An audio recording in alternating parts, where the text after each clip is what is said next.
The air down here, even in the late fall of '65, was thick enough to chew. And it was a ruin, you see, not just the burned outfields and the busted bridges. General Sherman had been thorough, but the whole idea of the place was ruined. And standing right in the middle of that conceptual wreckage, dressed in a jacket that had once been gray, but was now mostly a shade of distressed dishwater, was Colonel Beauregard Pimpleton III.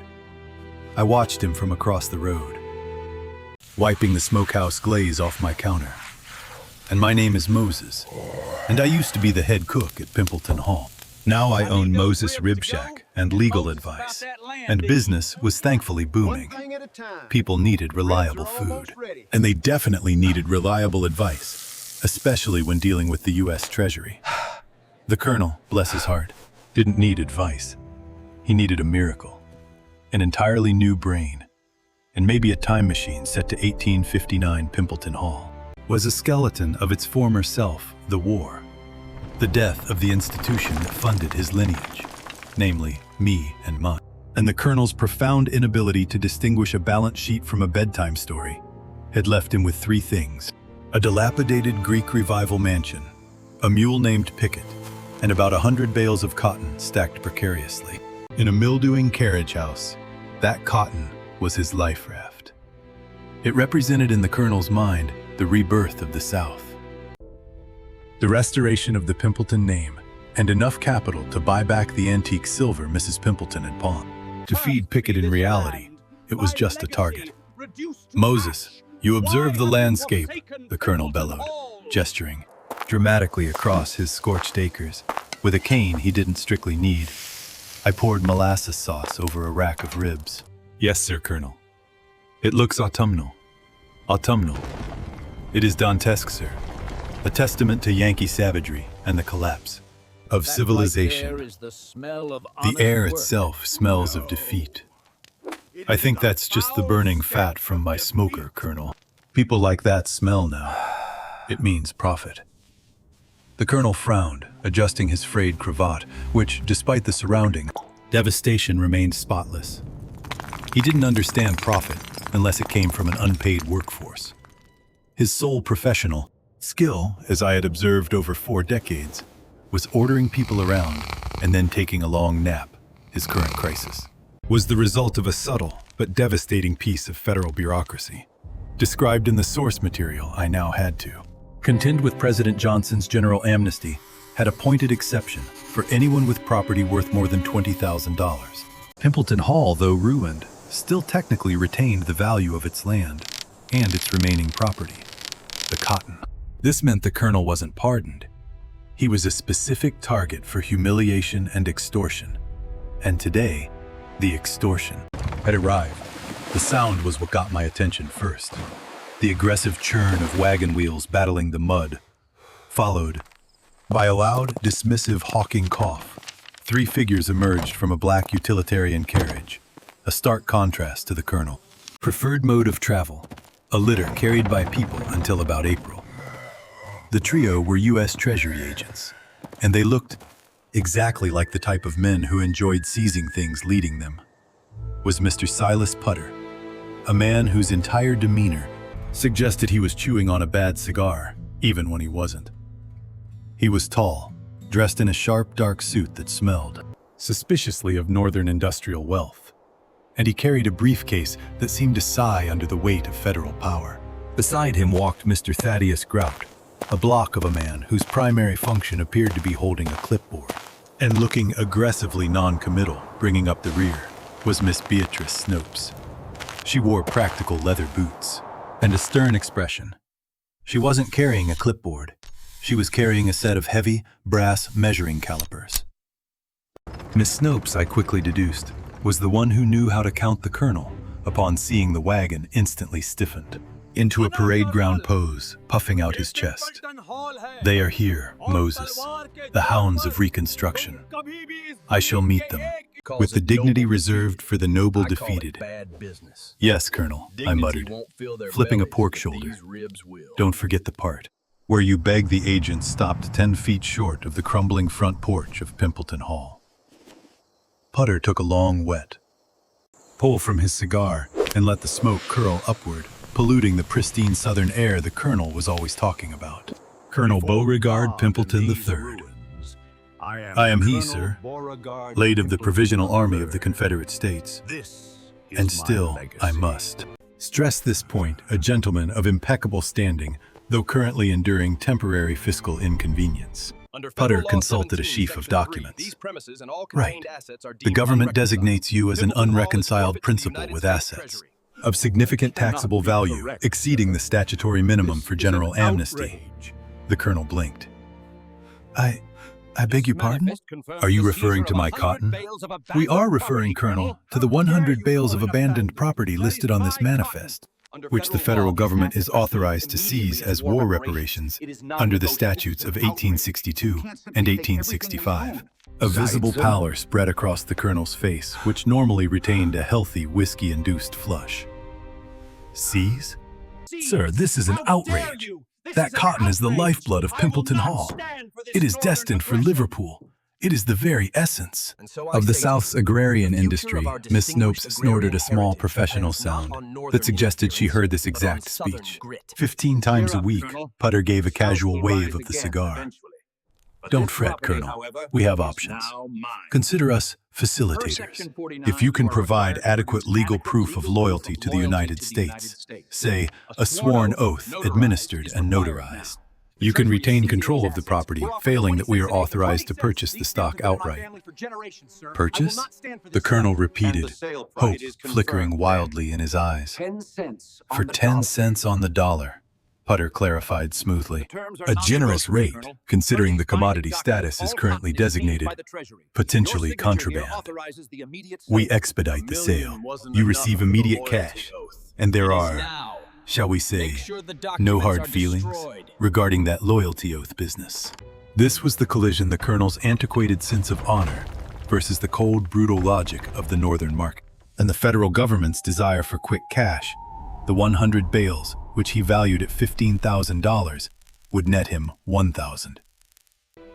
A sum large enough to get him through the winter, but insulting enough to destroy his entire worldview.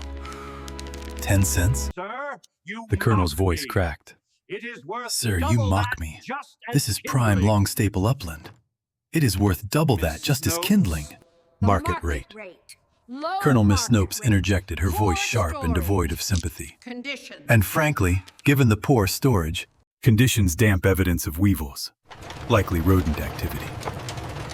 It is a generous offer, designed to simplify administrative costs. Grout, without being asked, began pulling on thick leather gloves. He pointed toward the carriage house. Putter nodded, flicking his cigar ash onto Mrs. Pimpleton's prize-winning camellia bush. Let's inspect the collateral, gentlemen and lady. The inspection was brief, brutal, and deeply humiliating.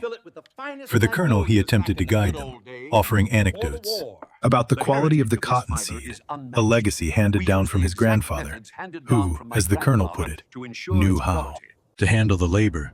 Putter simply looked at the stacks of damp, compressed fiber with the cold detachment of a man counting bricks. 100 bales, Putter announced, after Miss Snopes rapidly and efficiently counted the rows, adjusting for the slightly non-standard sizes. Pimpleton Hall was notorious for, though I must note, Colonel, these seem to be the smaller Beauregard bales. A little light on the weight, wouldn't you agree? Thaddeus Grout grunted. He wrote something on a clipboard that probably said, "Shorted the government again." Typical rebel. The colonel panicked, switched tactics. He decided that charm, combined with an appeal to shared masculine values, hunting, drinking, and perhaps a casual discussion of his family's dubious history would win the day. Gentlemen, look, let us be frank.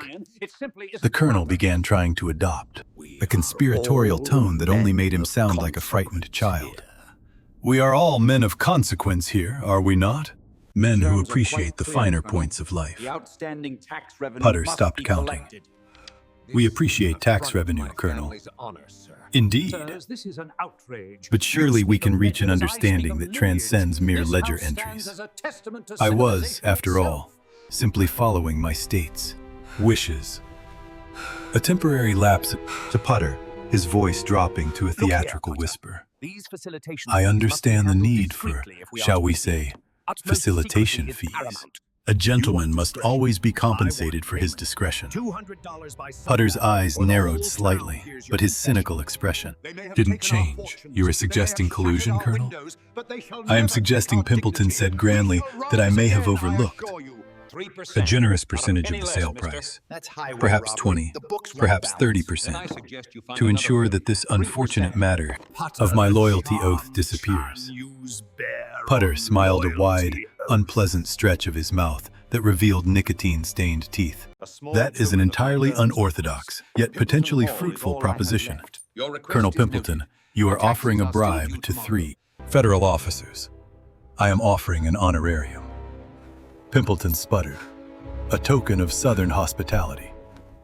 Putter leaned in, the smell of his cheap cigar overwhelming the Colonel's own scent of stale lavender water. We are authorized to accept honoraria, Your Colonel, outstanding tax provided they are of a liability value is deemed substantial. appropriate for the Payment in risk. commodities is Cash required or valuable immediately. commodities easily liquidated. Wait. The Colonel, suddenly realizing he had no cash, snapped his fingers. Ah, I knew it. Wait here, gentlemen. He raced back toward the ruins of Pimpleton Hall, moving with a speed I hadn't seen since he was running from General Sherman. Advanced scouting party. Knowing what was coming, I shook my head, Moses Rule 1 knowing of what was dealing coming. with the feds. Moses Do Rule not 1 offer of dealing with the feds. Do not offer them anything your wife will cry over. Pimpleton reappeared minutes later, dusty and breathless, carrying a small silk-wrapped package. He presented it to Putter with the solemnity of a king offering a crown. Here, sir. This is a set of original pre-revolutionary silverware inherited from my wife's mother. Chippendale design. Highly sought-after. Putter opened the silk wrap. Inside were 6 tarnished, slightly bent spoons and a sugar tongs. They were lovely in a historical sense, but entirely useless to a man who wanted unmarked bills. Putter picked up a spoon, turning it over between his thick fingers. He looked back at the Colonel with an expression of profound disappointment. Colonel Pimpleton, Putter said slowly, crushing the spoon bowl slightly with his grip. We are the United States Treasury. We seize cotton and gold. Antique parlor, this is worth maybe $50 at a pawn shop in Charleston, assuming they are feeling charitable. The Colonel's jaw dropped. $50, sir? That silver has history. History doesn't pay the salaries of honest federal workers. Colonel Putter snapped, dropping the cutlery back into the silk. The offer is retracted. Collusion is off the table. He took a deep breath, replacing his cigar. We are back to the legal framework.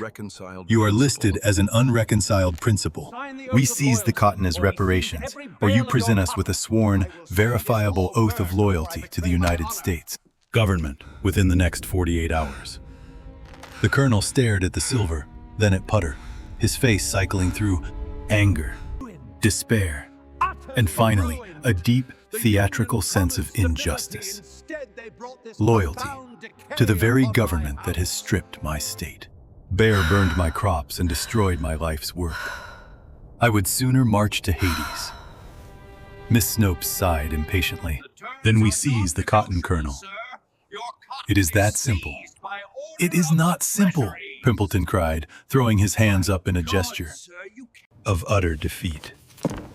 It is treason to my ancestors. It is an affront to honor. I cannot simply swear loyalty to the hated Yankee. It is a betrayal of the cause. Putter shrugged, turning to leave. Suit yourself, Mr. Grout. Prepare the requisition forms. We will be back Friday morning with the wagons.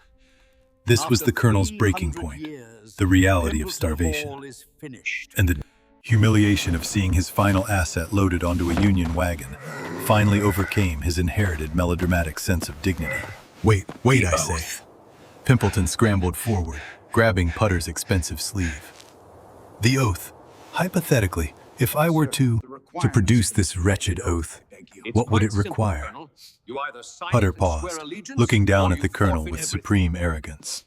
It must be legally witnessed, signed, dated, and accompanied by supporting documentation that proves your claim of non.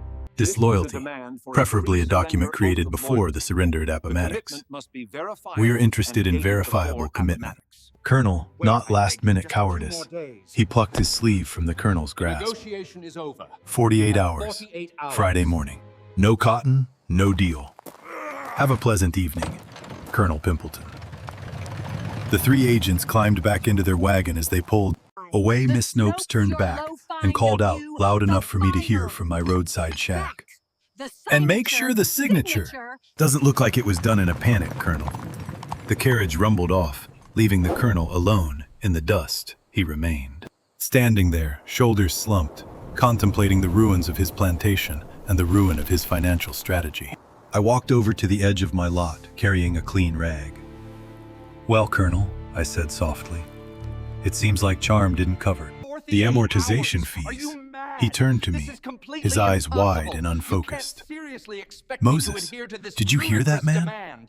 48 hours. Swear loyalty, I cannot. My soul would reject the parchment. My hand would seize up. Then they take the cotton, Colonel. He looked toward the carriage house, then back at the road where the agents had disappeared. A terrible, desperate realization dawning on him. But Moses, they said, verifiable supporting documentation. I was raising regiments and buying bonds for 4 years. Every piece of paper I own proves my disloyalty. I don't have a single scrap of documentation that suggests I ever cared for the Union. I leaned against my smoker, nodding.